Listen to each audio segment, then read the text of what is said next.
You are 11 years old. You are delivering newspapers in the cold, earning a few dollars a week. Most kids your age are spending whatever they get. But you are doing something different. You are keeping a ledger. You are tracking every cent. You already understand something that most adults will spend their entire lives trying to figure out. That boy was Warren Buffett. And what he saw at 11, what clicked inside him before most people even opened their first bank account, was not a secret. It was not a cheat code. It was a law of the universe that had been hiding in plain sight for centuries. A law that, once you truly see it, changes the way you look at every dollar you have ever spent. The question is not why Buffett saw it. The question is why you didn't. You were never taught to see it. Not really. School taught you how to earn. It did not teach you how to watch earning happen on its own. There is a difference. A massive life-altering difference. And by the time most people feel it, decades have already slipped through their fingers. The concept is called compounding. You have heard that word before. But hearing it and feeling it are two completely different experiences. Albert Einstein allegedly called compound interest the eighth wonder of the world. Whether he actually said it or not, the math behind the idea is so staggering that the quote keeps getting attributed to one of the greatest minds in history simply because it feels true enough to deserve him. Here is what compounding actually means. When your money earns a return, and then that return earns a return, and then that return earns a return on top of a return, you are no longer dealing with addition. You are dealing with multiplication.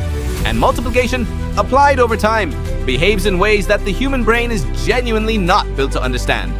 Psychologist Daniel Kahneman spent decades studying how humans make decisions. His research, which eventually earned him a Nobel Prize, showed that the brain defaults to linear thinking. You imagine the future as a straight line extending forward from today, more time, more money, a steady climb. But compounding does not move in a straight line. It curves. Slowly at first, almost invisibly, and then suddenly, violently, it bends upward in a shape that looks less like growth and more like a rocket leaving the atmosphere. Buffett understood that curve before he was old enough to shave, and he built his entire life around it. By the time he was 30, Buffett had turned his early savings into a personal fortune worth more than $1 million. By 40, that number had grown to over 25 million. By 50, it had crossed 300 million. By 60, 4 billion. But here is the number that stops people cold. Warren Buffett is worth over $100 billion. And more than 97% of that wealth was built after his 50th birthday. Read that again. 97%. Not because he got smarter after 50, not because the world changed, because the curve finally bent, because the compounding engine he had been feeding for 4 decades suddenly had enough mass, enough momentum, enough accumulated return on return that the numbers stopped looking like numbers and started looking like a different kind of reality entirely. Most people never reach that bend. Not because they lack intelligence, not because they lack opportunity. Researcher Brad Klontz, a financial psychologist at Creighton University, has studied what he calls money scripts, the unconscious beliefs about money that get wired into your brain during childhood. His work found that the majority of people carry a belief, buried deep below their awareness, that money is something you earn and spend, that it flows through you, that saving is a temporary state before the next purchase. That wealth, real wealth, belongs to other kinds of people. Those scripts do not announce themselves. They run silently. They turn every raise into a bigger apartment, every bonus into a vacation, every windfall into a reason to relax the budget. Klontz calls it lifestyle inflation, the invisible drain that keeps the compounding engine starved just when it needs to be fed. Buffett had the opposite script.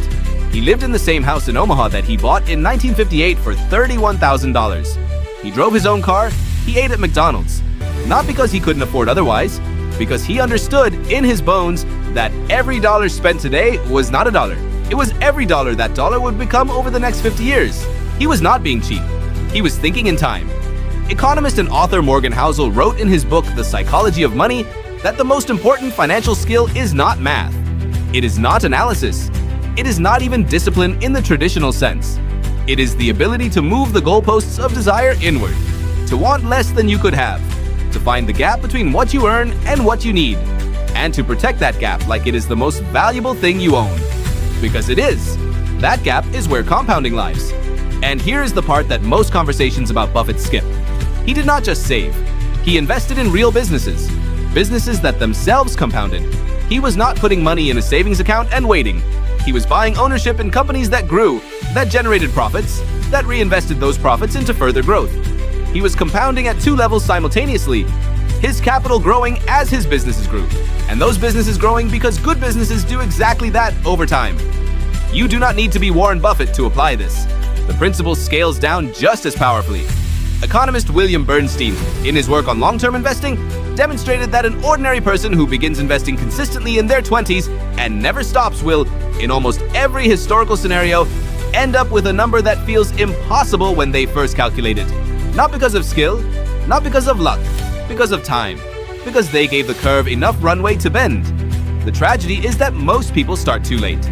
Not because they were irresponsible, because nobody showed them the curve when they were young enough for it to matter most.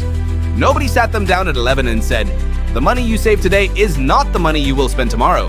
It is the money that will quietly, invisibly multiply itself for the next 6 decades while you sleep, while you work, while you live." And the cruelest part of the curve is that the early years feel like nothing. You invest for a year and see almost no change. You invest for 5 years and the number feels embarrassingly small. The brain interprets that as evidence that the strategy is not working. That is exactly the moment most people stop. That is exactly the moment the curve needs you most. Buffett never stopped. He fed the engine through every market crash, every recession, every year that felt like the math was lying to him. He trusted the curve because he understood the curve. Not emotionally, mathematically, logically. In the same cold, clear way that an 11-year-old boy with a newspaper route and a ledger understood it before the world had a chance to convince him otherwise. You have probably spent the last 40 years thinking about money as something you earn and spend, as something that solves this month's problem, as a resource with a beginning and an end. What Warren Buffett saw standing on a street corner in Omaha with a stack of newspapers was something else entirely. He saw time as the asset. He saw patience as the strategy. He saw the curve bending decades before it would, and he simply decided to wait for it. You can still see it. You can still start. The curve is still there, waiting for you to feed it. The only question is how long you are willing to let it run.